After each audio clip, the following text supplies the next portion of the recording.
this point. Yeah. Alerts, they all say something like. Might as well. tree Nice. down, We got the tools. Yeah, I heard that. It takes them out.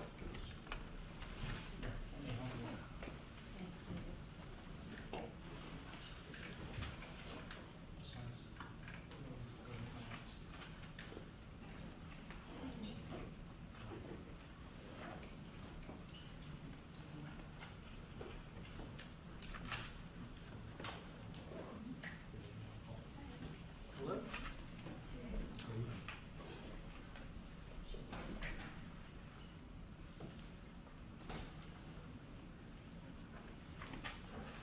I'll be doing this in interpretive dance. So just, my stretch is done. Yes, everybody stand. George Jack. No.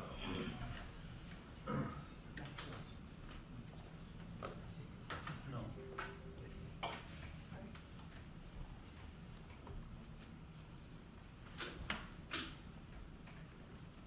Why you guys are so ready to start on time. I love you all. All right. I gotta get in my box, so Adam, say hi to the online audience. I think we're gonna have a few more of those tonight because of the impending weather that really didn't show up, but I guess it's still till 9 o'clock, maybe thunderstorms. So. Trees down. What's that? There are trees down. Oh, really? Yeah. Well, I was in a room without any windows for the last hour and a half, so I guess that A couple hours ago was crazy. realized that was The crazy. signals, were out, so intersections.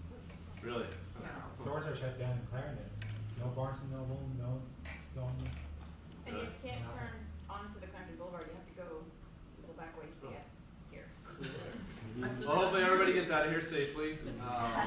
Thank you for all braving the craziness and showing up tonight to the DC Scrum.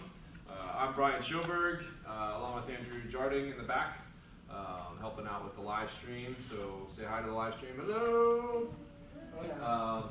I'll get through some front matter here and then introduce you to Adam in a minute.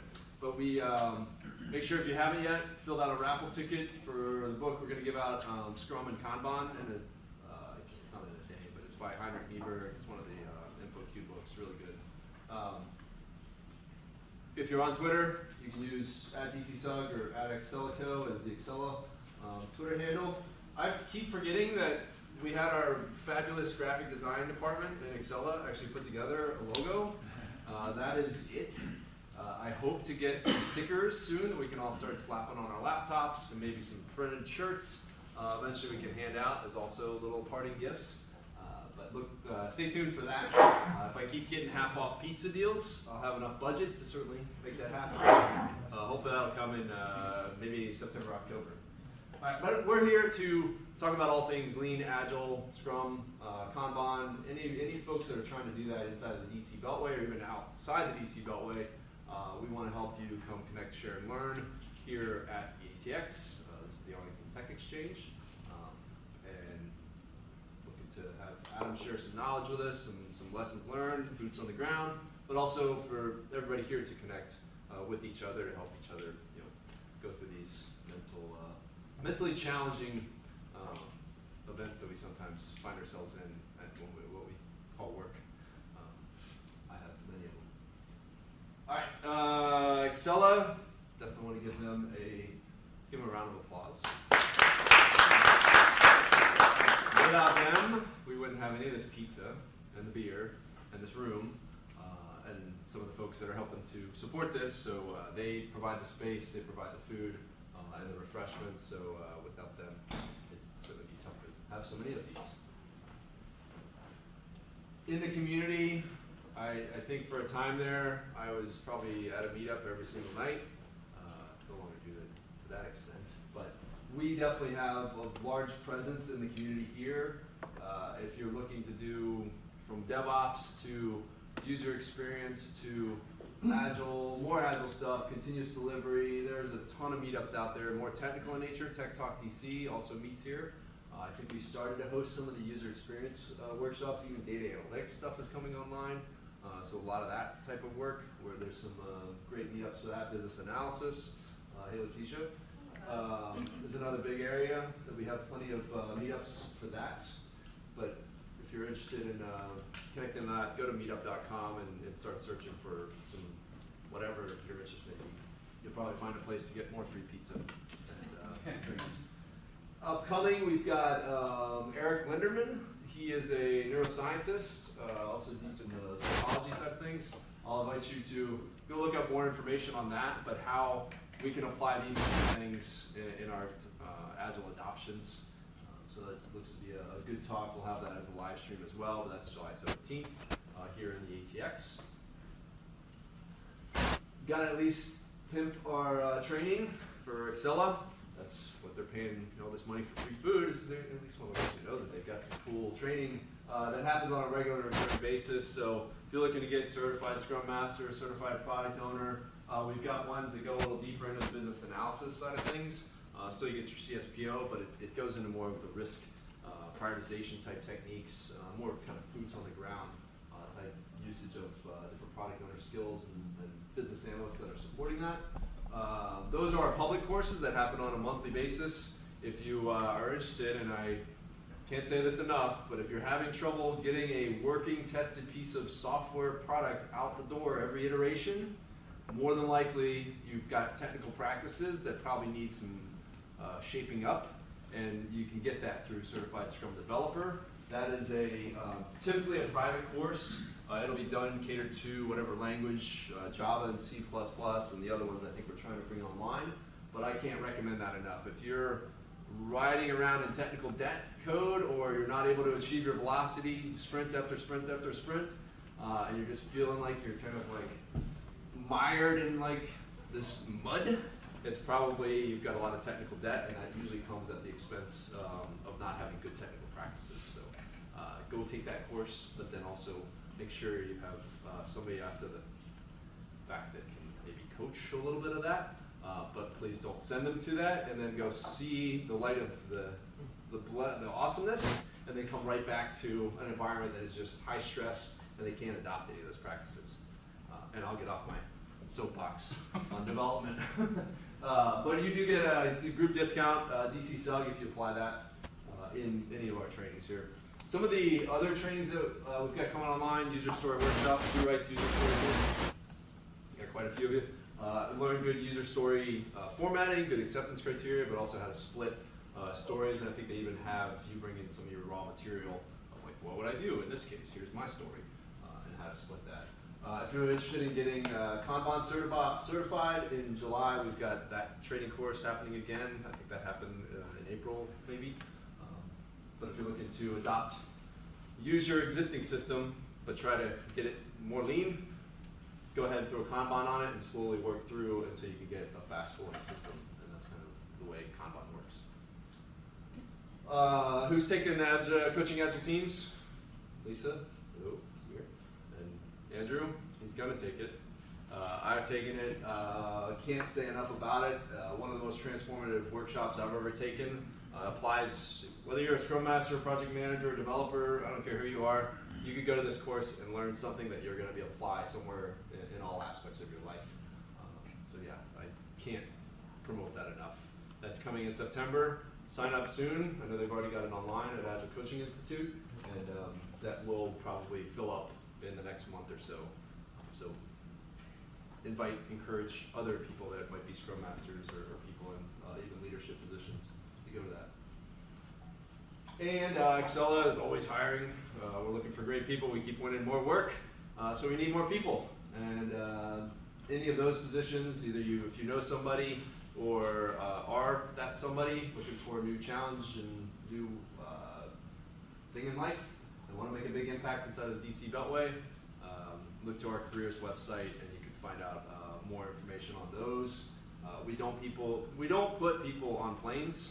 We keep you inside the Beltway, which is a great selling feature for most that have families and want to stay in the area. But there's other organizations, other consulting firms, so if you want to be on a plane 30 days a week, or 30 days a month, they'll offer that. I don't know why I skipped that side. Usually I'll open the floor now to anybody that has a position that they'd like to advertise. Go ahead, Chris. Hey, my name is Chris Nicosia. I work at Modus Create. We're a software shop in Reston. We're a global company and we have clients in multiple sectors and all over the world. We have employees all over the world. We do great and with remote work, and we have probably over 15 positions, developers, QA, DevOps, project managers, product managers. So if you're interested, please come see me afterwards. Thanks. Anybody else? Positions? Jeff? Hi, my name is Jeff Salinger. I work for a small company, DSS, working at the Patent and Trademark Office. We're looking for a business analyst to help us with a ServiceNow and financial systems implementation, primarily focused at the operations team. So if you know somebody who has a strong BA background, please send them my way. Thank you. Jeff? Hi, good afternoon, everybody. My name is Dan Palmer. I work for a firm called Paradigm Management. I'm doing a pretty big PeopleSoft implementation. I'm looking for PeopleSoft people of all shapes and sizes. I have a particular need for a functional analyst at the moment. So if you know any PeopleSoft functional analysts, send them my way. Also looking for several trainers who are getting ready to deploy. So if you know anybody that fits either of those bills, let me know.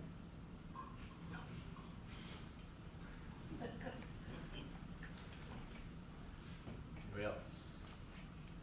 All right, let's flip it around. Anybody looking to take a step in a new career? Good afternoon, I'm Rafi Dixon. I'm a program management leader in consulting. I am PMP certified, Scrum Master certified, and am open to opportunities. So, love to chat with you afterwards if you have another one, and I'll probably talk to each of you guys. So, pardon? Excellent. Excellent, in the works. Yes. Like Brian, that was kind of forward. Yeah, I'm so sorry. Anybody else? Would love to. New opportunities. It's in the works already. I gotcha. Hi, my name is Leah Castle.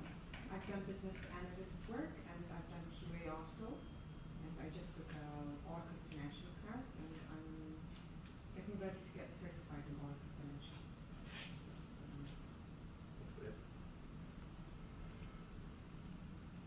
I've got my own shingle right now, but I'm looking. So if any of this impresses you, reach out. If not, we'll just all try to forget it together. All right, excellent. All right, without further ado, Adam comes to us. He was in Charlotte, North Carolina for a good 10 years. Still not sure why he moved up here, but he says it's family, which makes complete sense. But he's got a long career in doing things in a lean and agile-minded way. Has been around Scrum for a long time. Did I even see like engineering practices somewhere in there? Maybe I'm I was making a that up. software but- engineer at AOL. Yep. Follows a lot of the Toyota production system type work, where he was doing that, as you said, Ingersoll Rand. He, like me, daydreams in sticky notes and whiteboard space. So I definitely, you're already a brother and a family member. So without further ado, please welcome Adam Parker. All right, let's get this. Brian can also the clicker. Yep.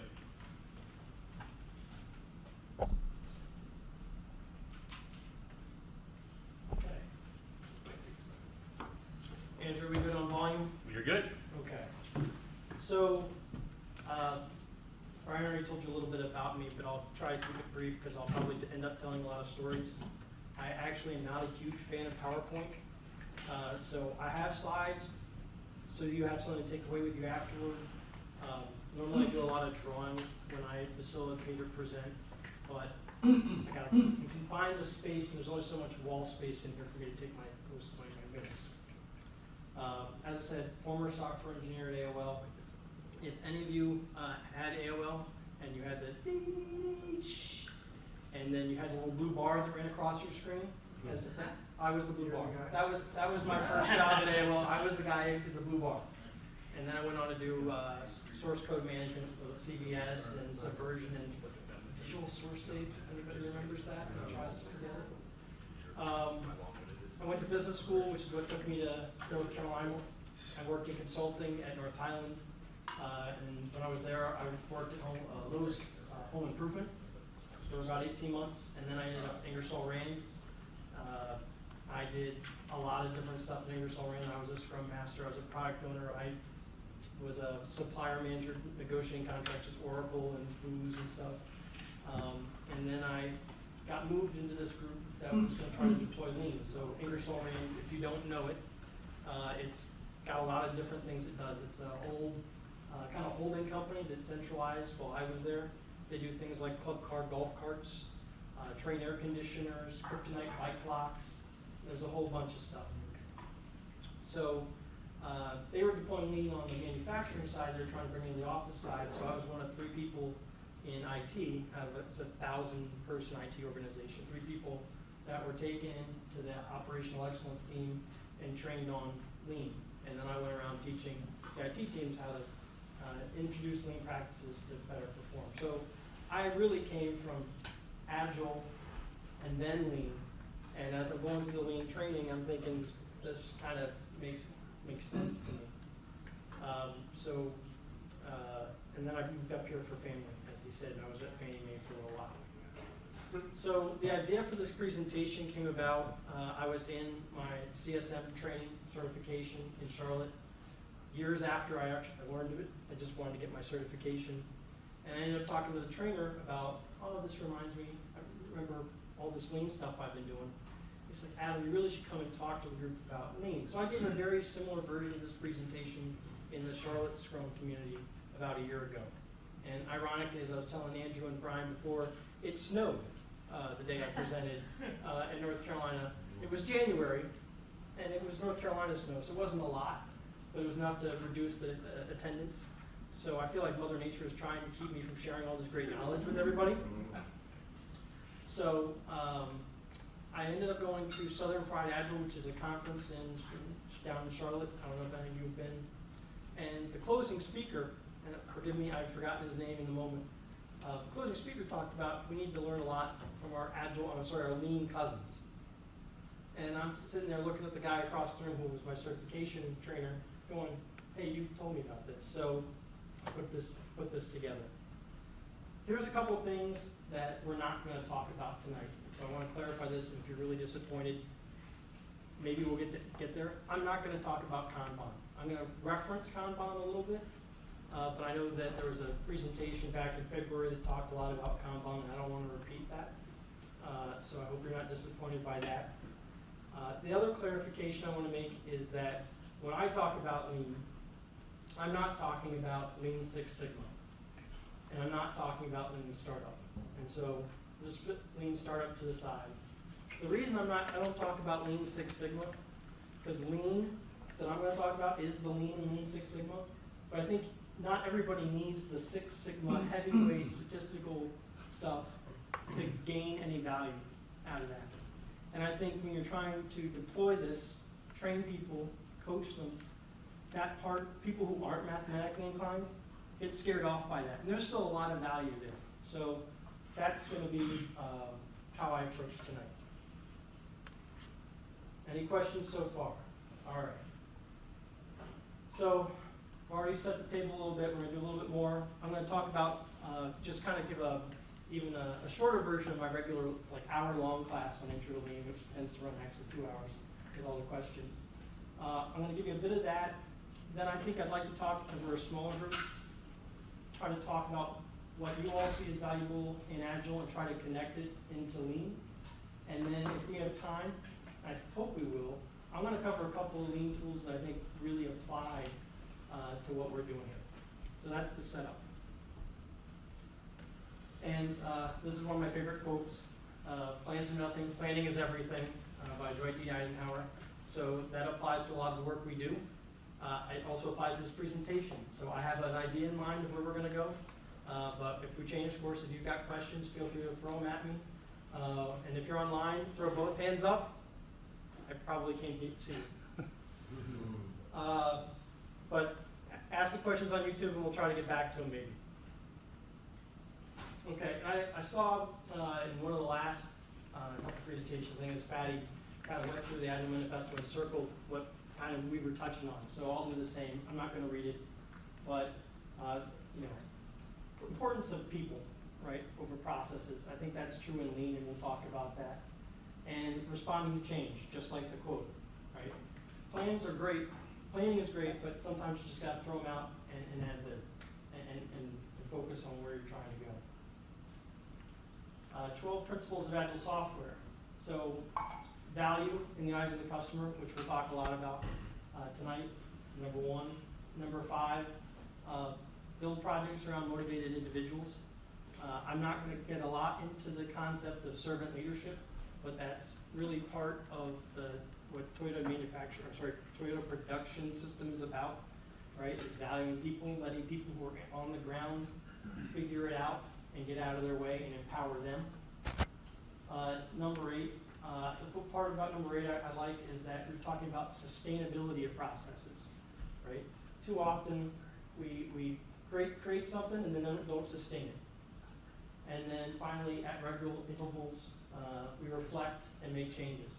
That is absolutely part of lean thinking. So again, a little bit of brief history, and I'm not trying to draw a straight line through these individuals, right? And there are probably more names I could add up here. But you know, if you think about Henry Ford, concept of a flow production and standard work is part of what he brought to the table. Charles Denman, systems thinking, and starts integrating in the thought about, hey, these are humans, not resources in the chain of things. And then there are probably a couple other names at Toyota that can be tied to their Toyota production system, but the most well-known is Taiichi Ono, who kind of synthesized a lot of Deming's thought with standard work and flow and total theory of constraints, a lot of it. So one of the ones that I love is Deming's system of profound knowledge, which is going to sound a lot like the 5 principles of lean. So one, hear that, the system of profound knowledge. He clearly had a bit of an ego. System, understand the system, understand variation in the system, have a theory on how to act on the system, and then understand human psychology. So I just wanted to set the stage that everybody along the way, and we can even the Eli Goldratt, who just passed recently, theory of constraints. So there's a lot of different players that bring us to today. So let's talk about lean. So a lot of this stuff is what I was taught at Ingersoll Rand from my sensei. They were using a variant of the Toyota production system. So you might have seen some of these things. Actually, before I go further, let's actually get a raise of hands. How many people have been introduced to lean that I'm talking about before? Just to raise your hands. Okay, so we got, and how deep of knowledge are you? Just by the how high you raise your hand, like you know a whole bunch, or like I kind of know about it? Kind of know about it. Okay. So I feel like maybe there's a little bit of knowledge back over here. And then everybody in terms of Agile, I'm new at it, don't know or know nothing about it too. I'm a superstar. Okay, it just helps me ground. Last time I did this, I went around the room person by person. It took too much time. So we're just taking a pulse of the room. All right, so now I know what I'm dealing with. So if you feel like I've misstated something, please correct me. I may have a different background and experience and how I got trained than perhaps you did. But in Lean, we often talk about having your eyes for what you're seeing. And so there are 3 levels. There's the Gemba, manager, and leader. And so let's define Gemba for a second, because I'm pretty sure not everybody knows what it is. Maybe you've heard the term Gemba walk, right? Gemba means where the work is done. And in the way that I'm talking about it, the Gemba is the people who are where the work is done, right? So often when you go on a Gemba walk, instead of being in a conference room theorizing on the whiteboard, you actually go out to the floor, or you go out and watch the team, and you make actual observation yourself, not hearing it second, third, fourth hand, or reading it in a report. So in the Gemba, you have eyes for waste. Managers need to have eyes for flow, right? So the people doing the work in the Gemba, They know what's important or not important about what's going on. Managers, you're responsible for seeing not just in that individual position, but across the team. And then leaders need an eye for culture. Are we approaching this in a way that is sustainable? Are we reinforcing the right practices? Are we doing Agile or doing Lean, or are we Agile? Right? Are we really committed to what really is about what we're trying to be about? So the fundamentals of Lean. Number one, value in the eyes of the customer. And these should sound familiar to, if you've done no Lean before, this should sound fairly similar to maybe what you think about in Agile. 2, optimize the value stream. So does anybody not need me to define what a value stream is? It's a little bit like a process map, but instead of a process, you're thinking about what happens to the thing that I'm working on along the way, right? So there's a slight difference. It's similar, but not the same. So if you just picture in your head process mapping, right? Value stream mapping is from the time the customer orders something to the time I collect the cash, the whole thing. Because what you're trying to see is across, I'm not just worried about development. I'm worried about sales, operations, finance, whatever that flow through. And when I say optimize, I'm going to start thinking, in value in the eyes of the customer, right? I don't want to do anything in this value stream that the customer is not going to want to pay for, right? If I'm incurring a cost somewhere along the way and it's not invaluable to them, then it shouldn't be valuable to me. There are some minute details like auditing and compliance and things like that, but by and large, you're looking to optimize the value stream. 3, create flow. You don't want to see bottlenecks pop up. You're trying to even work, right? Kind of like what I think about is, your velocity in Agile, right? I don't want all these variation as we go along. I want it just constant stream. We don't have any big deadlines. At AOL, we did this all the time. Oh my God, AOL 6.0 is going to be released in August. We all have to work till 9 o'clock at night and have dinner ordered every July and August, right? It's not good for people. And if you want to hear more stories about that, I'll happy to tell you later. I had a sleeping bag at my desk. Let's just leave it at that. 4, aim for pull. So pull is where I don't actually start doing any work until it's asked for. All right, so if they run out or they, the next station in the value stream needs something, they reach for it. And I should be building it or putting it together, whether it's software or it's an air conditioner, until right before they ask for it, if not that very time. Dell does a lot of this kind of thinking. And then 5, seek continuous improvement. So plan, do, check, act, or DMAIC, right? You know these things by a lot of different terms, but ultimately you're looking to continuously improve at every go. You're always asking questions about, is this still valuable? Is this still the right thing to do? And as long as Lean has been around, these have not and will not change. So I'm going to get more into those, but I want to take a step back. One of the things that, particularly if you've come from a waterfall background like I did originally, right? Everybody says, no, wait, don't do this. We're going to do a big project. It's going to take 3 years. We got the perfect solution for it. And you just, we're going to do it next year, right? Everybody values these things that are up at the top. Do I have a point? Yeah. Everybody, the strategic projects, right? And they're valuable, and there are times that you have to do that, right? And then you can have some projects that are also important, or RIEs. Let me define RIE, rapid improvement event. Some people also call them Kaizens, right? That's the Lean term. Or continuous improvement event, CIEs. Typically these are, and again, it depends on where you come from, very traditionally is a 5-day, grab a team, lock them in a room with a facilitator for 5 days. You have some goals going out. At the end of it, you're either achieve some kind of improvement that you're going to deploy, and you've already tested it, or more often in the software space, you've got really great plans and you're going to implement them as you leave and follow up. So those are kind of bigger things, and I could talk about Kaizens. I think I did 12 of them over a 12-month period. I facilitated them. And those are the ones I facilitated alone. I attended or co-facilitated as part of my training. But there's a lot of work, a lot of improvement opportunity that happens just down in this level, right? Things that we can change a little bit every day. So I had a colleague when I was doing my training in Lean who said, we keep hearing that we want to do this, but everybody says the data is garbage. Can't trust the data. We got to get better data. And he would say, yeah, but we have a daily opportunity to improve it. We don't have to vastly improve it every day, but every day you have an opportunity to improve it just a little bit. And so it shouldn't be overlooked. And if you do the math on this slide, I haven't, but I trust it in theory. You add up all these little circles, they can make as big an impact as some of these strategic projects or the functional projects. Right? There's a lot of juice to be squeezed without going and getting a big project charter.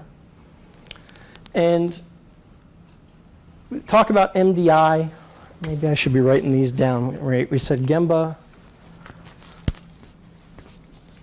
Gemba I defined RIE, Rapid Improvement Event.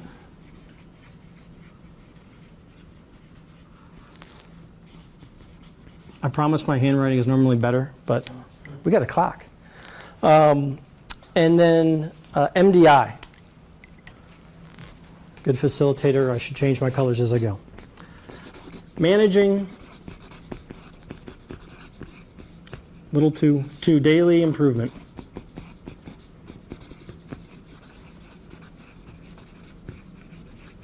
I'm not going to talk about this right now because we're going to come back to it in a couple of slides, but managing the daily improvement. All right. This slide really gets under people's skin sometimes, so this should be fun, and I'll tell you a story. All right, so as a leadership team, as a management team, you always have a challenge, right?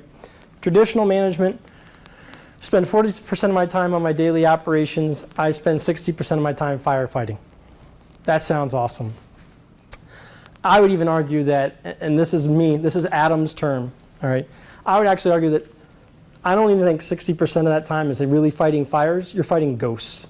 You're chasing ghosts. That's my term, right? Things that there's a miscommunication or someone thinks there's a problem. You spend all this time running around to find out there was really no problem that you had to put out at all. There's no fire. There wasn't even smoke. But you've wasted a lot of time that you could have been doing something valuable chasing these ghosts, right? So firefighting. In best in world, you spend 20% of your time in daily operations, 20% of your time firefighting, 60% of your time doing continuous improvement and innovation. So, I would say as an IT person, but in general, right, there's a lot of things we do in our daily operation. If we spend a little time, right, we could probably automate something, or we go, we used to do this, but it's not really important anymore. We could get rid of that. There are some easy ways to reduce your daily operations. And daily operations for me, so let's put it in an Agile world for a second. Reporting, timekeeping, kind of administrative stuff. All right, daily operations to me is not writing code, not having your stand-up. It's none of that to me. Firefighting, if I actually get good about defining what's really a fire and making a good management decision about, is this a fire I need to put out, even if it is a fire, I'm cutting down that time. And I really think that 60% of the time, that continuous improvement are other improvements that buy you more, you take more out of the daily operation, or that's actually, I think, where you should be doing the development work if we're talking about Agile software development. I don't know about you, but that's where I want to live. Now, I can tell you honestly, I haven't worked at that company yet. I've worked at companies that were on the journey to that. And I don't want to get anybody in trouble here, so let's not talk about current employers. But certainly, I've had some previous employers that are closer to this area. Yeah, the top one, we talk about traditional management. I assume you mean a manager is spending 40% of the time on that, 60% of the time on firefighting. On the bottom one, do you mean managers spend those amounts of time, so a manager would be spending 60% of their time on continuous improvement? And also, not just what managers are doing, but what managers are kind of influencing how their people spend time. So it's the whole, Yeah, so the question, whole working pot. the Leadership working, as well as those doing work. right, so if everybody online heard, right, the question was, is this just managers, how they spend their time? I'm saying no, it's managers and the employees, right? But it's a management mindset on how you want to, spend the time of your team. So I put this slide up. I was doing my first solo Kaizen at Ingersoll Rand, and we were talking about priority 1 or severity 1 tickets, right, out of our Oracle platform. And I had, you know nothing about Ingersoll Rand, but I'll just tell you, Ingersoll Rand is a place where a lot of people have worked there for 20, 25 years. Like, they've only had one employer. So, like, even I finished at 7 years, I was still kind of new. All right. So I had a mixture of people in the room, from vice president down to service desk analyst. Some of them from inside the company, 20, 23, 25 years. And then I had a couple of people that had just recently joined the company in the last 2 years. And the Ingersoll Rand people were pounding on the table. This is garbage. This is fantasy land. This is unicorns and rainbows. It doesn't exist. And here I am. I've been teaching this stuff. I believe in it. My theory is always, it's better than what I'm doing now. Like, to strive for this is better. But the two people in the room that were more senior and who had recently come from outside the company go, no, this is real. This is an actual place, and I've been there, and I see it. And so one fella who was the vice president of IT for Club Car Golf Carts, he was saying, I used to get maybe one priority 1 outage a year at my old company, and it was a big deal when it happened.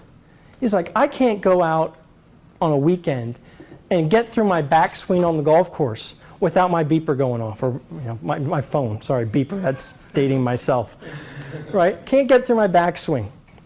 And then another fellow who was the support director for our new Oracle platform had also come from outside the company. He was like, no, I've been here 6 months. It has been the most miserable 6 months. I wish I could go back to my last company. He's like, guys, there has to be a better way of doing things. And so I always like to say, if you don't believe this, that's fine. If you don't believe that this world exists, that's fine. But do you want to at least have faith, right, that something is better than where you are now? And if you do, then let's try it out. Let's experiment. That's a big word in the lean culture, right? Let's experiment. Okay, House of Lean. So there are variants of this, right? This isn't exactly the Ingersoll Rand version of this. Toyota has one that looks like this that says the Toyota way, but almost all of them have customer value as the top, right? But you can't deliver on that unless you've got the infrastructure underneath it to deliver customer value, right? So the way that I learned it was you want to do things, oops, wrong button. Just in time, JIT, right? That's kind of that flow, that pull, right? If you're in the Kanban world, even though I said I'm not going to talk about it, I'm going to reference it, WIP limits, right? Inventory, bad. Very, very bad in the lean world, right? So just in time, building quality. Customers don't want to pay for defects, so I might as well do it right the first time. Takes away. In the middle, right, respect for people. And I could tell a lot of stories about this, but we often say in the lean world, people aren't bad, processes are bad, and people have been living in bad processes and maybe don't even know any better. And when you make changes, you have to respect the people that are in that world now. Respect that they might have some resistance to it, but that they probably want to change. And then if you go even lower down, standardization, right? Standardization and stabilization are really, really important in lean, and I would argue they're really important in Agile as well. We might not use those terms all the time, but a stable organization, a stable process, a stable Scrum team, right? If I've got a lot of variation, how can I standardize, right? But if I've got a stable thing and maybe I got a couple different teams and they're doing similar things, maybe I can start standardizing. So like a great example for me is definition of done in Agile, right? It might not be important that you're standardized between two different companies, maybe, unless you're working together, you're partnering. It may not even necessarily be important that two teams in the same organization have the same definition. You probably want there to be so you can move people around. But certainly if you start doing Scrum of Scrums, less, safe, right? You have to have some agreement on what these definitions of done might be, just as an example. So need to be stable. Got to look for standardization, building quality, just in time, and customer value. This is what we would call the house of lean.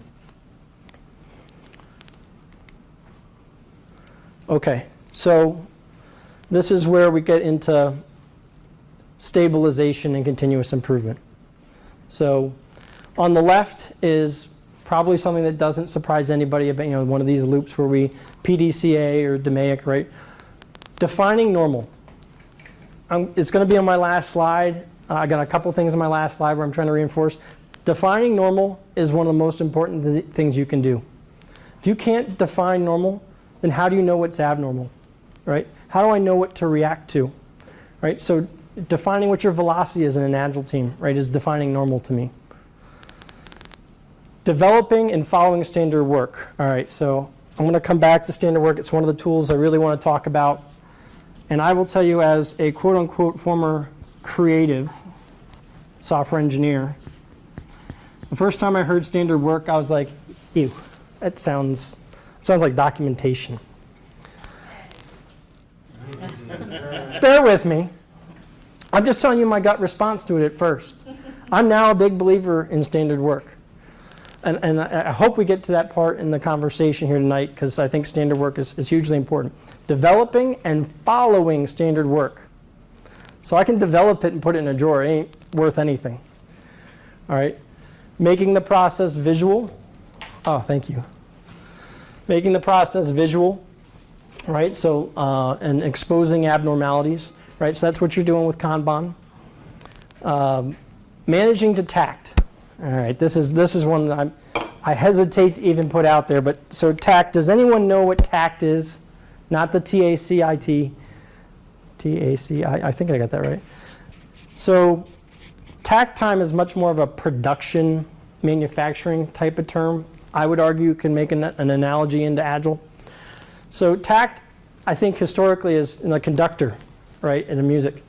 That's the tact. It's the heartbeat, right? So you're looking to manage the heartbeat, right? And hopefully you are on point 100% of the time. So in Agile, if your velocity is supposed to be 20 points a sprint, right? Am I hitting 20 points a sprint, right? That heartbeat of those sprints.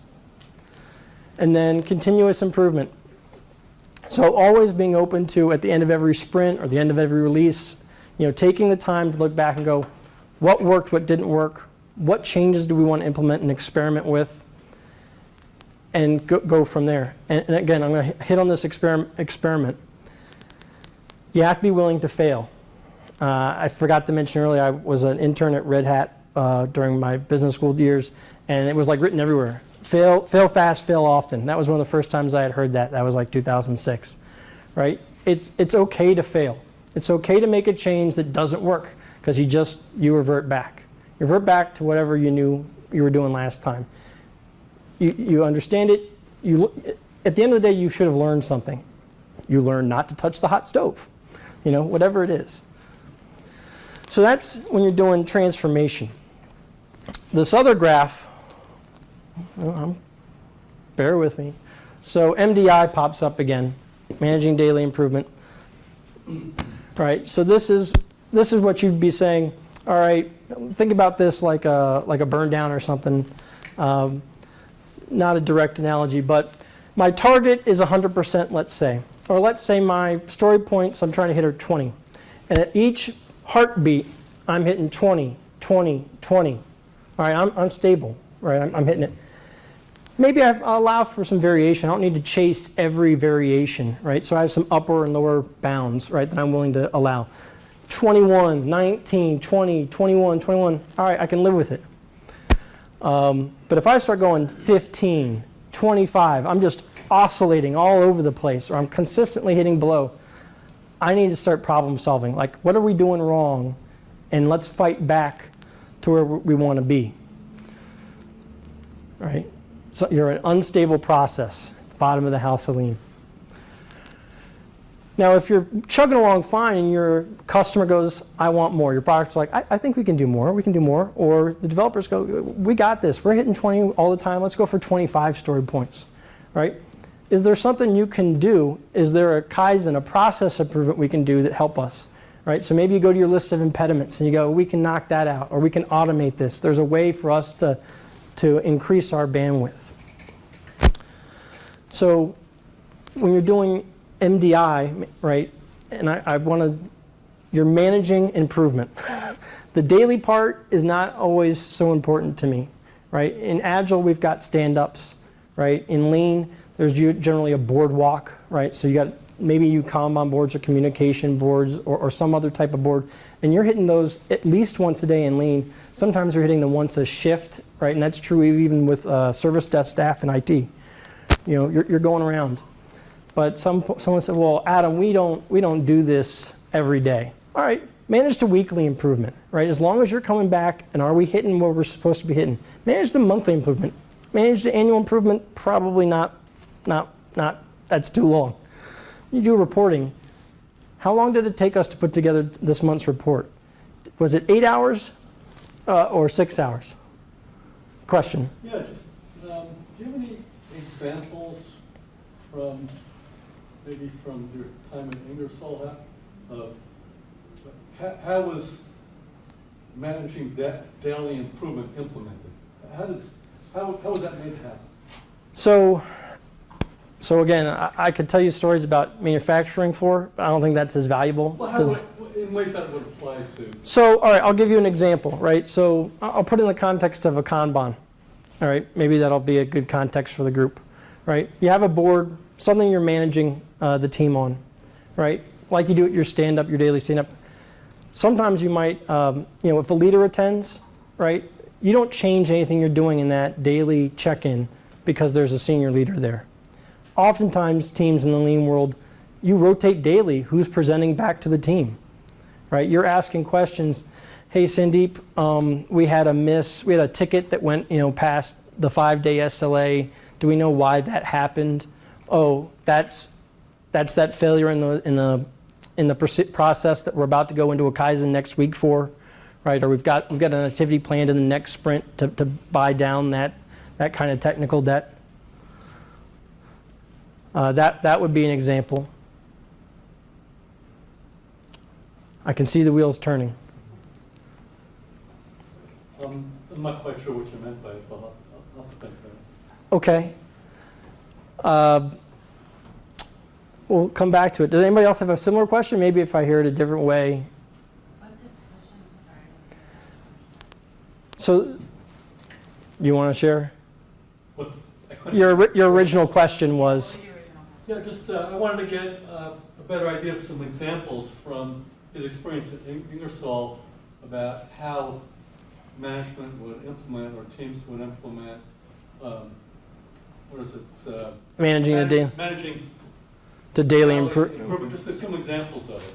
And I'd be fine if it wasn't an IT example. I just well, better understanding of what you're sometimes what you'll have is we ran out of inventory, right? So we ran out of laptops. We weren't able to deploy a laptop to someone. That's a miss, right? We got an employee that was supposed to start today. The manager's calling me because he's upset that we didn't deploy a laptop. It could be that you're doing production releases, and you're doing, you're a team that's doing a whole bunch of releases at any given time. You're going to the board every day, and it's a conversation about what happened yesterday. It's a lot like a daily stand-up. What happened yesterday? What's happening tomorrow? saying that there were daily or weekly meetings about problems? If you're doing MDI, daily improvement, you're at that board every day. So I'm trying to think. There was so I went to a call center at Ingersoll Rand, and they were products that were supposed to be shipped to a customer. Construction, right? You missed that. It cascades throughout the rest of it. So they were fielding customer calls. So it was their way of saying, we have this miss, and it's ability to communicate up. Here's what's happening on the Gemba where the work is getting done. It's our opportunity to communicate up. They're having problems. So it's an opportunity for the management team to see what's going on and hear it in the words of the team. Oftentimes, the team is supposed to try to solve it themselves, right? And you could say, we keep hearing this problem. This server keeps going down. Like, we need to set up on our, in Agile would be on the impediment list, or in Lean, you'd catalog it as a miss, and you do a distribution. You say, all right, we're going to attack that next. And so it's just an opportunity to catalog what's going wrong, so you have an opportunity to fight back to normal. Question, Frank? So could a software equivalent of that be having user stories for technical debt? Maybe coming up with new stories based on the feedback from the retrospectives, that kind of stuff. And also, wouldn't it also kind of be about scope? So I would expect daily type stuff to be more closer to the team level, things that the team can itself control, while some of the Kaizen and all that kind of stuff would probably be more kind of at the program level or whatever, because it's much bigger in scope. Could be. It could be more like you'd handle blockers, right, in your daily stand-up, right? I'm blocked on this piece of work. That's where kind of the MDI is. The actual improvements, right, that stuff when you get to the sprint retrospective or so on, that you start saying, all right, we need to do something about this. This is our time to talk about that. I wouldn't call that MDI. Okay. That would be part of the continuous improvement. Can I give a shot at them? Yeah. With that, and this is just a recent thing I run into with the coaching engagements, is that so often that the operations side has probably locked things down to where the people that could use like admin privileges to be able to run different commands, and it's going to get a little technical, but if you keep hearing that in the daily of like, God, if I only had root access or I had this level of access, I can make that switch like in 5 seconds. But instead, I got to pick up the phone, I got to call this person who's already on 16 other projects and spread way too thin and can't respond to me within like 3 days. Fix that. And then they fix it, and now there's a big daily improvement. And now, yeah, it's happened over a couple of days or something, but now you can see a lot of improvement quickly. Now you've got my head on something. So in Lean, we'd call that a just do it, right? You wouldn't need to go do a Kaizen event about, like, that's just go get it done. Like, someone just sign up for it, and comment, take the tag, go get it done. Let's move through this. And you continuously go through this cycle, right? It never ends. You're doing it every day in the MDI world. All right, so kind of still on the track of continuous improvement and MDI, right, or M little xi, right, whatever the iteration level is going to be, right? You're constantly trying to do continuous improvement. You're trying to push yourself up the hill. And the way I like to think about this is, you're trying to do improvements, you're trying to increase engagement as you move up. But the problem is so often, right, you do nothing to backstop yourself, right? You don't rise to the challenge, you fall to the level of your training, right? So if you put nothing behind you, right, MDI is the wedge that helps you from backsliding. If I don't track things, if I'm not measuring things, I don't know if things are going badly. Like, it's just, I feel like it's okay. I don't want, feelings are important, but data is king in this situation, right? So MDI is the wedge behind continuous improvement that helps you from backsliding on behaviors. Right? And some things that are in MDI that you can talk about in MDI are standard work, TAC attainment, right? So again, when I say TAC, think about story points, right? Your velocity, right? And are we problem solving, right? If we're not doing these things, if we're starting to feel like we're backsliding, let's ask, the 5 whys is a common tool, so on. And another one, and again, I have standard work, it's going to come up again and again. Right? Standard work there's standard work on this process. Maybe it's the deployment process, let's say. right? There's standard work on the steps and the order that this is supposed to happen. Why did we have this failure? First question should always be, did we follow standard work? If not, we know what the problem is. We need to follow standard work. If you follow standard work and we have a problem, now we've got some problem solving to do. So that's an important part of the transformation. So your transformation is great, but if you don't put any backstop behind it, you're going to backslide. And I like to call this like Sisyphus, right? The Greek character pushing the ball up the hill. Now, the people at Ingersoll Rand loved this Sisyphus. They had never heard, like my trainer was like, I had never heard anyone tell this. I can't wait to go tell the guys in the manufacturing floor this during training, because they're all going to walk out going, don't be a sissy. Don't be a sissy. So that's why standard work, why MDI is important, is that it helps you, it protects you from backsliding all the hard work and good thought you put into improving. Okay, time check, all right, about an hour. We're going to provide these slides for those that are Yes. taking pictures. By all means, take pictures, tweet about it, but we're going to provide the slides after. Absolutely. So inefficiencies that are attacking us. All right, so I've got the lean word on one side and kind of the English word on the other. So mutta, waste. Mura, variation. Murray, overburden, right? So when we talked about what's normal and some variation around that, right, that's Mura, right? Murray is, I've got one person on the team that's getting overburdened too much.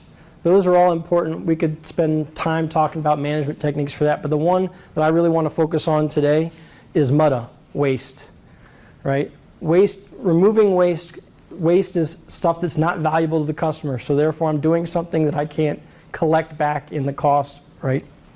So we tend to think about 7 types of waste, and normally I go through the room and we guess about them, and I'm going to skip that for this. So transportation, inventory. As I said earlier, inventory is a big no-no, right? Think about that like whip. Motion, waiting, overproduction, overprocessing, and the one we all know and love, defects, right? So the acronym is TIMWOOD. There are some theories that go with their 8 types of waste, and they add intellectual capacity, like, you know, I've got great smart people and we're not working on great smart stuff. I'd like to stick with the 7 wastes.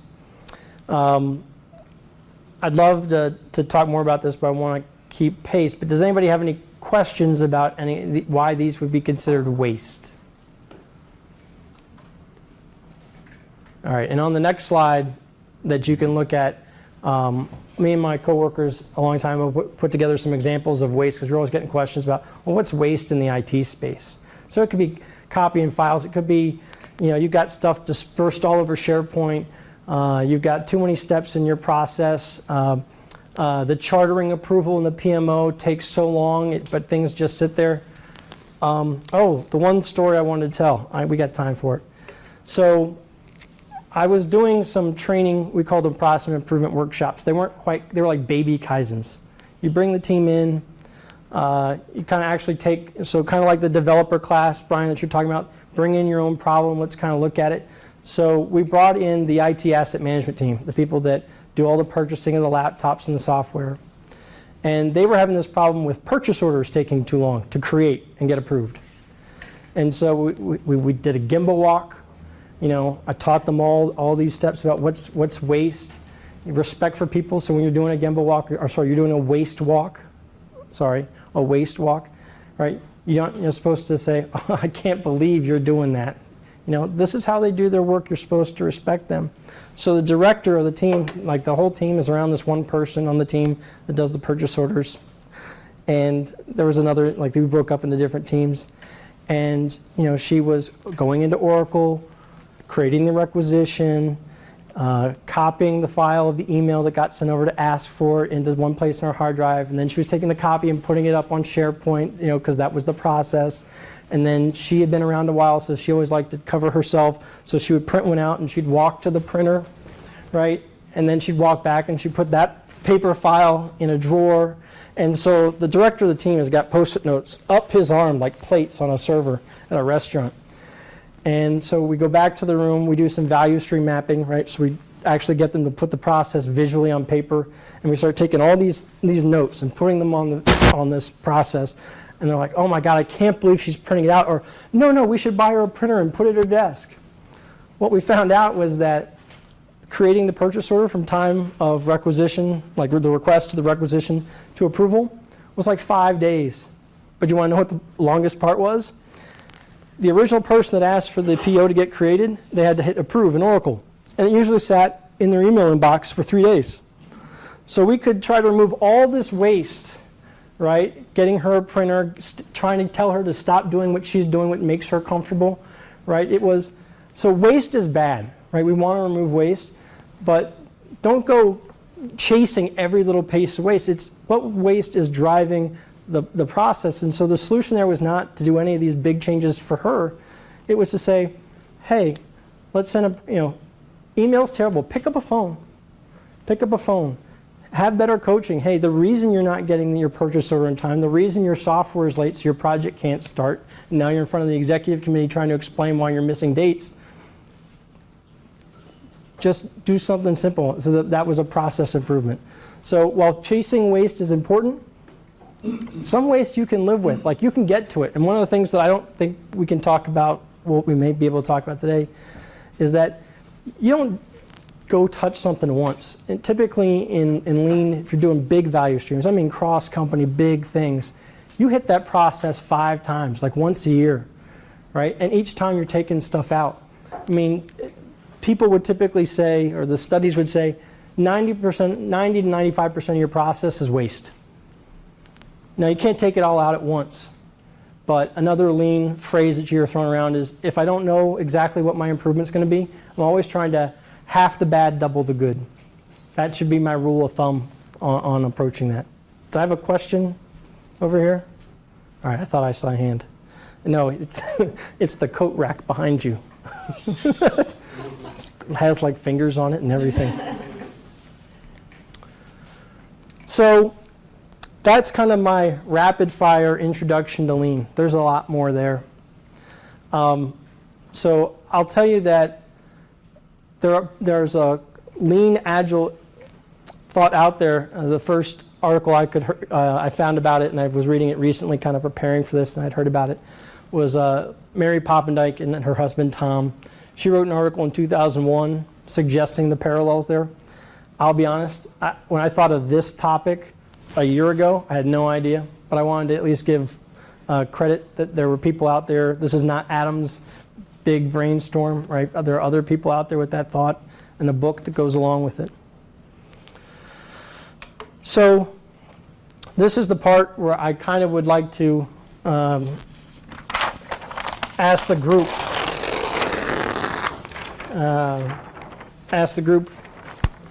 like, what benefits do you think Agile has, and then quickly, right?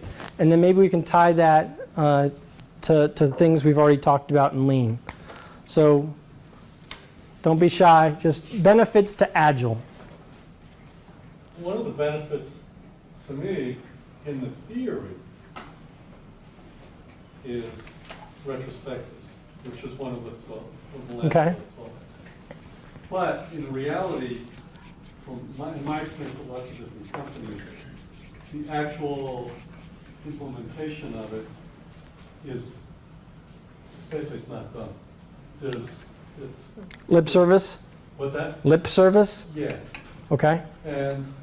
But retrospectives, if done properly according to the theory, that seems directly analogous to things in Lean. Okay. I'm gonna tie back later. I'm not gonna try to match in real time. Other benefits to Agile. Transparency. Love it. It's like you read my mind. And I didn't even plant this, Stephanie. We don't know each other at all. What? Just shout them out. Well, not shout them. Visibility. All right. Collaboration. Organization.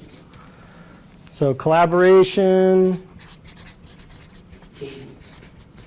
Hold on. Before we get to cadence, what was it over here? Organization. Organization. Thank you.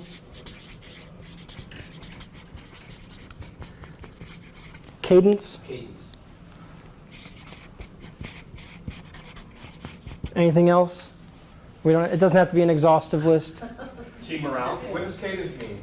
What do you mean by cadence? So just like what he was talking about with respect to a heartbeat, so we have time boxes that last a certain amount of time. We have sprint planning at a definitive time. We've got retrospectives at a definitive time. So people know when things are supposed to happen. Sustainable? Yeah, sustainability. Okay. The benefits of that.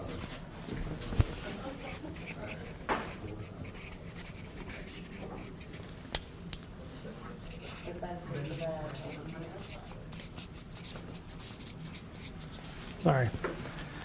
Agile. Lean. So I might not be able to match all these up, right? But I think we can do a fair job. So retrospectives. I would argue MDI is that opportunity. It's one. Also problem solving. And I could teach another like 3-hour-long class on 9-step problem solving or A3 thinking, which I think is a really great tool. But I'm just for now just going to categorize it as problem solving. Did you say A3? Yeah, A3 thinking. A3 like the paper size. So are you saying that MDI corresponds to retrospectives, or you're just writing a list that doesn't necessarily? No, I'm trying to match them. I'm trying to say those are your opportunities. So retrospective, let's add this, right? So retrospective and let's say stand up, if you don't mind me. Right? These are your opportunities to talk about what the problem is going on right now. Right? So that daily check-in in an MDI world is one way to signal that. Transparency is one I love. Transparency is something we would call visual management. And again, this is not an exhaustive list. I could probably pick other tools out. But visual management, a Kanban board is a type of visual management. And I have some examples of different types of visual management systems. But you're making it transparent. So you're exposing, right, what the problems are or the successes. Visibility, I would also say, you might call them visual management systems, right, or VMS, not vendor management system. Visibility would also fall under visual management for me. And then there's another word that we didn't talk about here, but I'm going to throw it over here and is an and-on. And I have an example of an and-on. So an and-on is a signal. So the origin would be on a production line. Samir's nodding his head like, right, Chris nodding his head. The and-on is a visual signal like when you're doing a manufacturing line, oh, Shirley lost her glove on the bottles going by, and Laverne and Shirley pull the line, let the light up, stop, right? Another example might be, you might have magnets on your board that you flip green or red, right?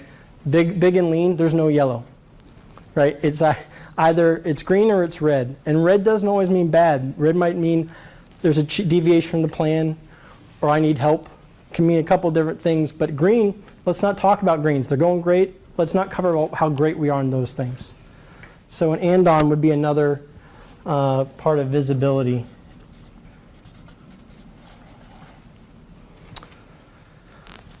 Collaboration. So again, I didn't get to talk about this. I mentioned at the beginning the concept of servant leadership, that leaders are there to help remove impediments from the team. And the Gemba, right? The Gemba knows best, right? Let the Gemba solve its problems. And if they need help, let the Gemba ask for help. So I would kind of say, the Gemba. Organization, that's a tough one for me. Whose was organization? Okay. Well, there's the things that we didn't cover today in Lean, right? I was trying to keep it kind of more tactical, operational. At the strategic level, there's parts of Lean that talk about transformation, strategy deployment. So for me, that's a bit of organization. I would also say if it's organization about keeping things organized, right, keeping us on the right track. We haven't talked about it, but measurements, right? So when you're defining your process, what is normal? So I would say this is measurements. Would it also be standardization? It could be.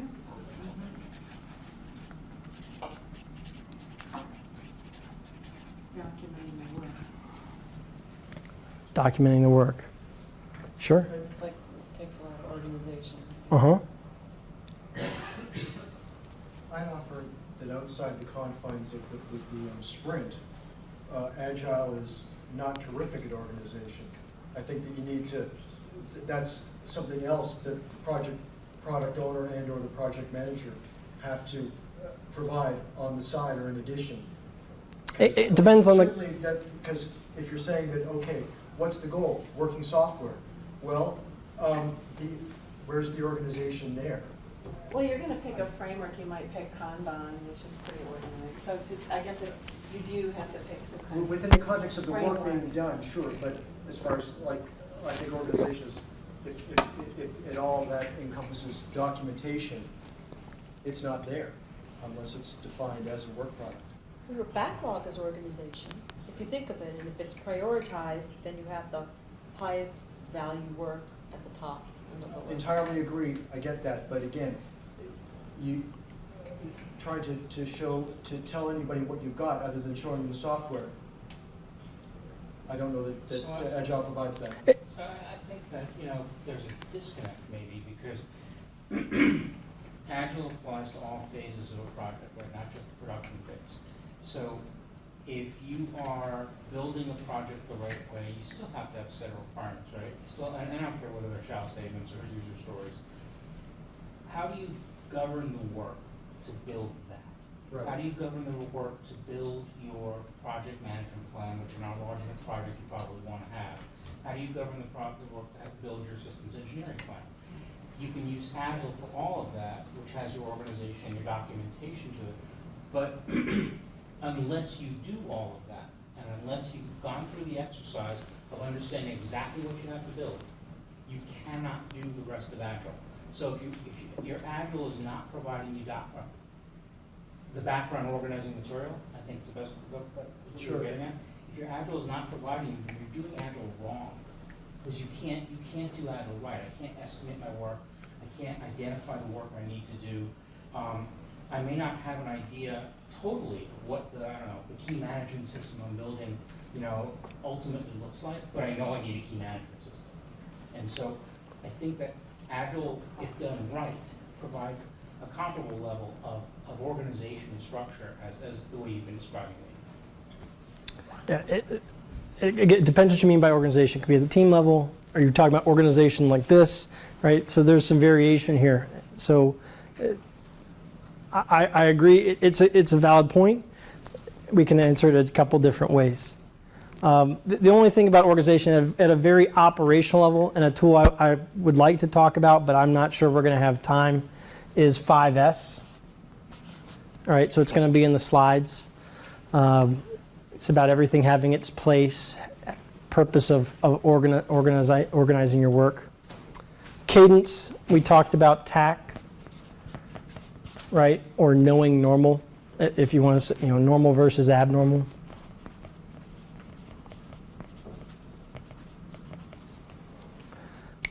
Sustainable. I mean, to me, I'm skipping morale just for the sake of time and my ability to tie things in as we're going here. But sustainable would be the standard work and the MDI, right?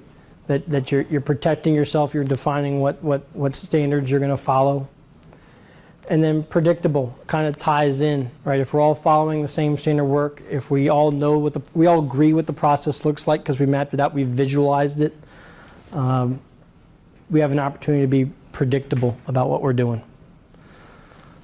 So I just wanted to loosely I was trying to sprinkle them in more in this conversation than when I did this conversation last time. So I just wanted to kind of make some connections there. I hope that was valuable. Andrew, Brian, how are we doing on time? Good, good. I'd say 8's usually when we try to wrap up. Yeah, that's what I was targeting. So we got 15 minutes. I would love to get into some of the tools real quick. They're not like it's not a lot, but I think that's the part you all will be interested in. So not all the lean tools, because there's a lot. We're going to get into a selection. So I talked about a lot, standard work, one of the most powerful lean tools. So when you are getting trained in lean, a lot of people go, oh, standard work, it's documentation, it's standard operating procedure, it's a manual. It's not. It absolutely is 100% not documentation in that way. It's not a manual. You don't throw someone a piece of standard work and go, good luck, you're trained, right? Standard work is quite simply, and you should be able to fit it on a page, what step needs to be done, in what sequence, and how long should it take. Questions? That's what some people call run books. Could be. It could be, but run book tends to be, in my experience, a much larger thing. But what I'm talking about, so standard work, if we're talking about a process I talked about purchase orders, and there are different steps in the path for each position, you'd say, right? So Sandeep does this part, Jeff does this part, right?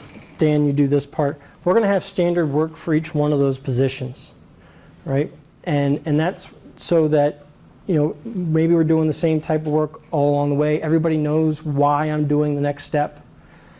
The thing I'd add about standard work, at least how we did it at Ingersoll Rand, and I can't speak to how other people have done it, but we would have, it'd be a one-page document. I couldn't find a good example that I could share. It's a one-page document. It says who wrote the standard work, when was the last time it was updated, and then it's just like made in Excel, just a row of maybe 3 to 16 steps. That's it. If you can't fit it on a page, then you're getting way too detailed for what standard work is, right? And maybe you add a couple pictures along the side. That standard work document is a leave behind, right, for someone that's already been trained. As I said, you don't hand someone standard work and go, you're trained. You train the person, maybe you do shadowing and reverse shadowing. It's something that someone sticks above their desk to refer back to and to remind them to do the right thing. Yes? So I'm a technical writer and I do a lot of documentation, which is why I kind of said something when you said before. So yeah, I guess that was what I was going to go to with your examples or if you could provide them. Have you been able to implement this in government for a government client per se? Because one of the things that I've done the waterfall approach and I've done the agile approach, and even though it's agile, the government clients still wanted to have that documentation, that design documentation, the run book, the operations manual. They still wanted that kind of receipt to say that those artifacts to say that they've accomplished A, B, and C during the time of the agile. I recently was working for the federal government on a non-IT agile effort, and this is fascinating to me because we did all this but we never called it this. I'm familiar with lean, maybe I was subconsciously applying it, but the way that we did it was we created JIRA cards that, they weren't really user stories, but they kind of were user stories in a way, but they had this on it, and they had, in addition, they had who was doing it and the deadline, and then they linked to Confluence where we had all our documents. So there was a link right on the card. You could click it, you could pull up. So when our product owner said, I need documentation of X, Y, Z, I could just run a report and produce the documentation really fast, only when it was needed. It wasn't the same type of work. I'm familiar with what you were doing, so it's a different kind of work. But and it was very effective even in a government setting because we had all the same types of constraints you just described where we had to produce a lot of stuff. So with the documentation, was the documentation already existing or was this like a new project where you had to create it? Or? Both. Okay. It just depended on what we were working on. So I want to keep moving. So I know I have not done it in the government setting. So thank you for offering that. But I did want to add something that I didn't put in the slide because it's a little detailed and I didn't anticipate your great question. Right. So standard work is for someone that's trained. Right. It's almost a leave behind. It's the quarterback risk coach thing. at Ingersoll Rand, we had a level below that we called a job detail sheet. And on that, you'd mimic all the same steps. Maybe you'd add a little bit more specificity around some of the sub-steps and why those why you're doing that step. You add more of that at that level. And then if I was doing like a PeopleSoft project or something like that and I'm doing training, right, then the manual would sit below that, right? Some kind of big guide, right? That's down here. But you don't drop that guide on someone's desk, right? The idea of standard work is that I work through it with you, I do it with you. If we need to refer back to details, the details are there. But at Ingersoll Rand, when someone said that I had standard work, they meant this. Just curious, instead of a manual, wouldn't you want to do online help instead and not hand out? Whatever, I'm using that as just a thing to do. But yeah, online, FAQ, it could be. And so one point about standard work, when you're doing a lean transformation in a company, as I was saying, people are like, oh, standard work, we don't need to spend time on that. Let's go do the continuous improvement. Lean would argue there is no continuous improvement without standard work, that most really high-functioning lean transformation companies, fully optimized lean companies, 50% of their Kaizen events are about standard work. When I started doing them for Ingersoll Rand in IT, the first 5 Kaizens I did was around IT compliance, right? Because we were getting so many audit issues. People were like, I'm just going to do whatever audit says when they show up. I'm not going to be prepared. I don't care if there's an audit issue. So don't ever think that standard work or setting the baseline isn't important and we should just jump to go fix stuff. Because then, again, we're going to fall back to our training. And if we have no training, we have no standards, I'm just going to slide all the way down to the bottom of the hill. And it's the best way to know of doing it at this time, like the slide says. Yes, Dan, or Don. So if I understand what this standard work is, it sounds sort of like standard operating procedure. It sounds like you're taking steps to document and fully think out processes, whereas isn't Agile less about documentation and processes and more about people?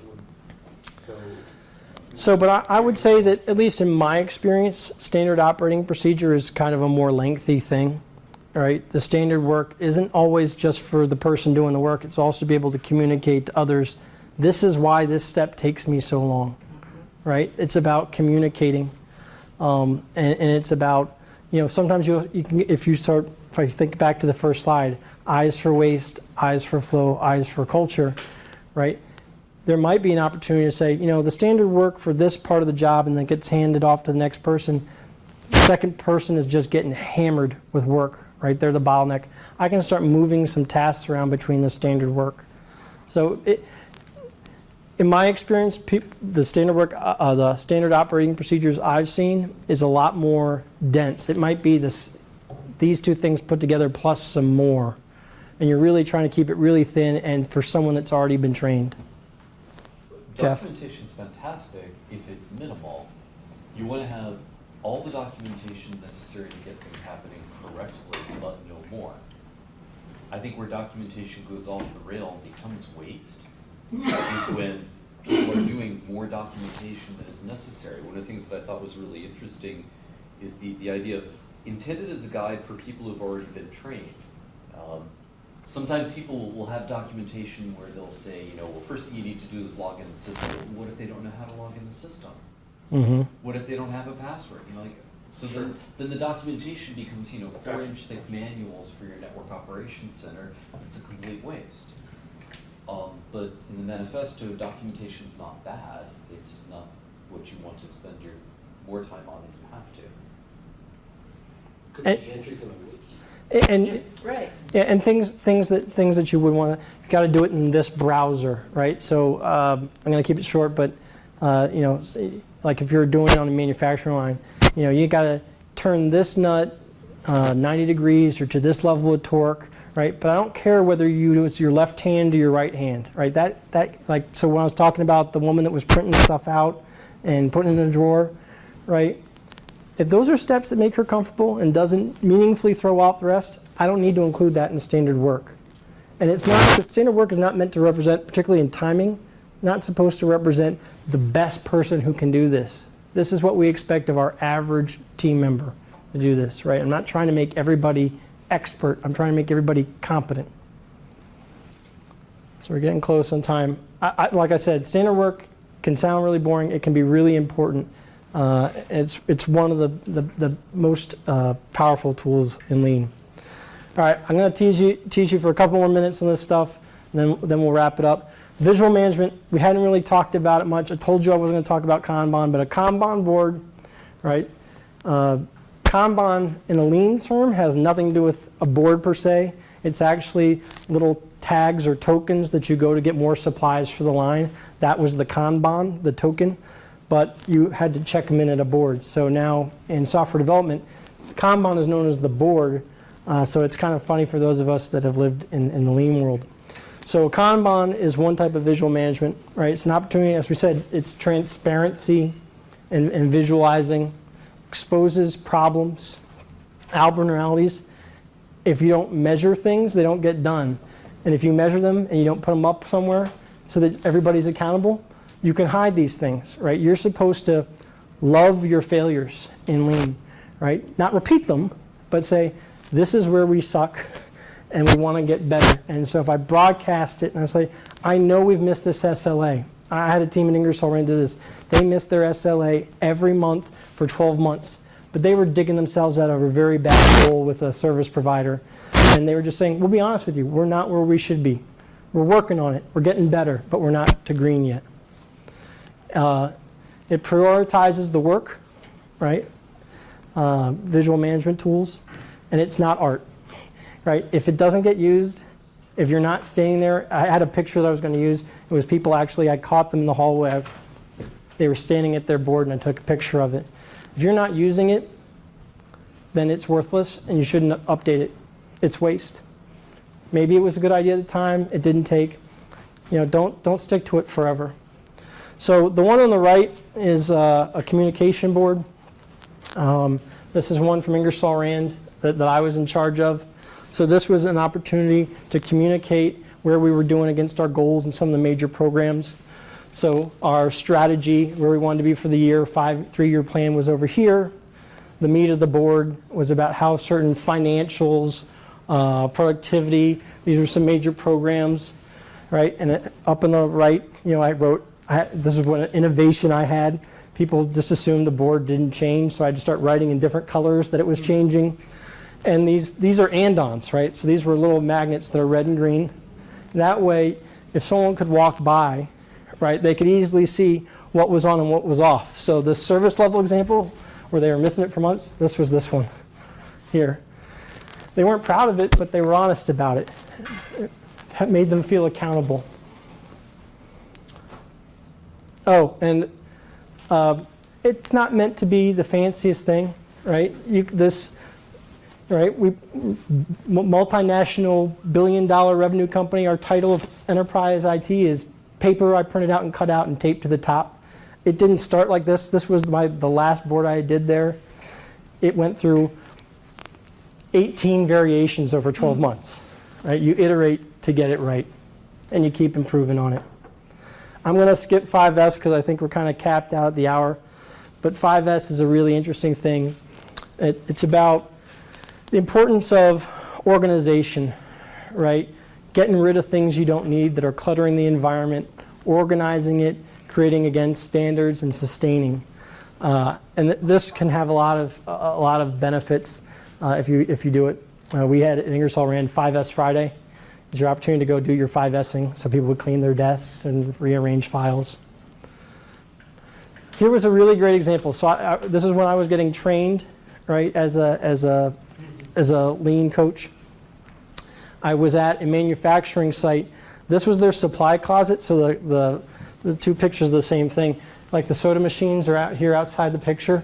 And I walked to go get a soda during one of the breaks, and they had visual management and 5S. So the pictures on the cabinets are how the cabinet should look on the inside, right? And so the administrator for this manufacturing facility could walk in at any time and go, oh, we need to order that, we need to order that. She didn't have to do big accounting. She wasn't keeping a secret inventory under her desk or in a filing cabinet with a key that no one had access to. I thought this was pretty awesome. It made me laugh. I took a picture of it.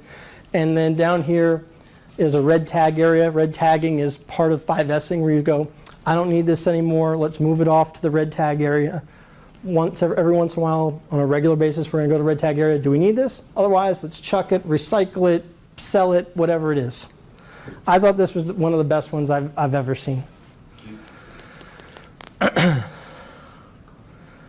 So again, wrapping it up here, value in the eyes of the customer, optimizing the value stream, creating flow, aiming for pull, and seek continuous improvement, right?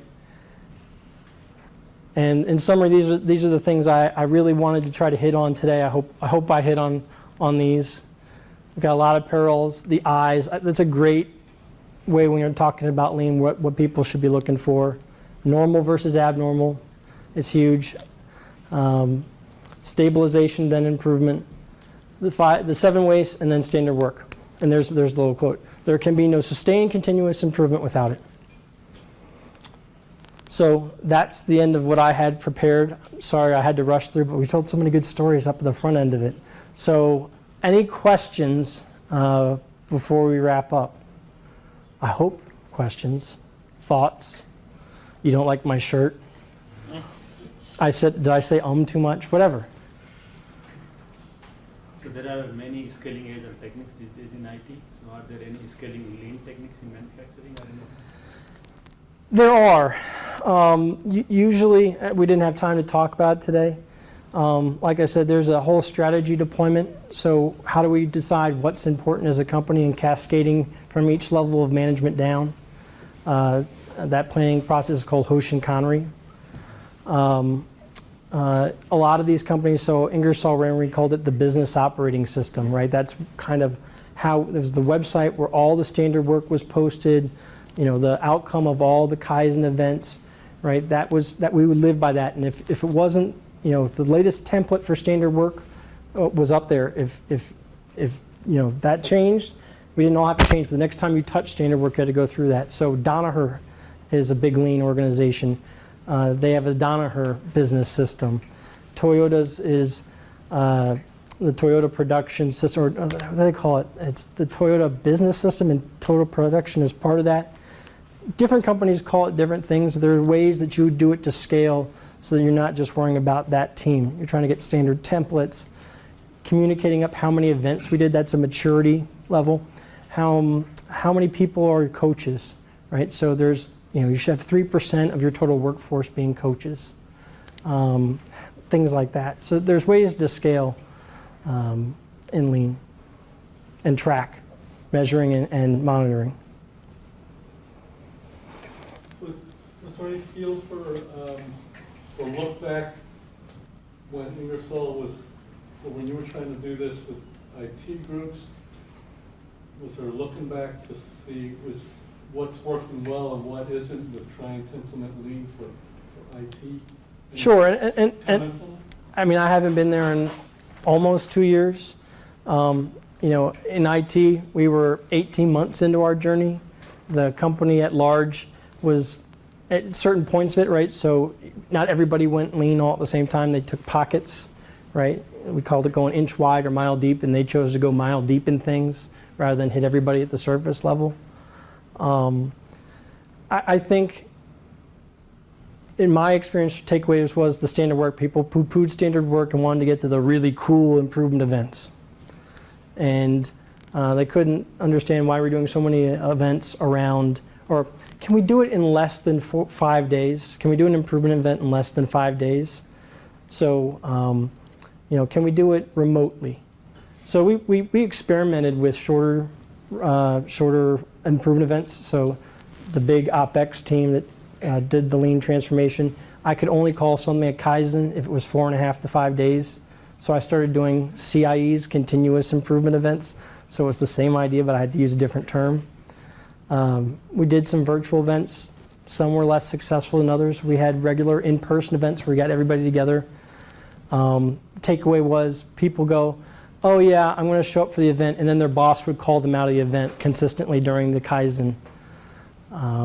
Or teams with the mission control like board, the communication board I showed you. I had people all around the world. There were 8 of them. They were supposed to be the exact same one. And I asked people to take a picture of it every month and show me. And there were spots in that board that they could do with what they want that was site specific. But we were trying to communicate one message to all of IT. And I get people that, oh, I didn't do it this month, or I haven't done it in 3 months. So kind of that sticking to it, not backsliding. I think that's a challenge in any change. It's not unique to Lean.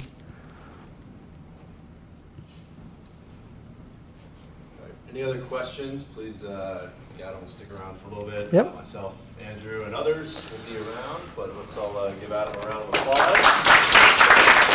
Thank you. Before we get to gifts and books, I will, forgot to describe these. Some of you that have been here before know what these are. These are our continuous improvement cards for either, if you want to comment on Adam's talk, any things you liked about it, go ahead and leave a green sticky note or leave a green index card with some comments. What might be improved, what could really be improved. If it's the temperature in this room, I apologize. I thought that was just me. It had anything to do with the fact that this building is currently on a generator backup, and they wouldn't allow us to have the AC on. So we at least have lights, so the show could go on, but you drink some water. And yeah, anything else, Excel can do better. Me and my jokes, if they could use improvement, I'm all for it. I would say that Excel does not believe in 3% coaching. We believe in 50% for 20 to 50 years. That should be a joke. No? All right. All right. So. Thought it was a high number. And Adam, thank you for bringing back that book. We have 4 books for you to choose from back there. Oh, yes, good call. But you might actually win this one. So Adam's already won twice. So, all right, if you will do the honors, we are giving away Kanban and Scrum, very applicable, very good book. Martha Gibson. Nice. Nice shuffle. There was actual shuffling going on. All right, and then thank you, Adam. There's 6 fine bottles of Sierra Nevada for your enjoyable consumption. I should drink those after I get home. Preferable, yes. Okay. What else? Yeah, check out our training. For those that definitely are looking for work and have work, let's sync up after this and have a safe trip back. Looks like the weather. What's up? There's plenty of pizza left. There's brownies. There's food, drink, home.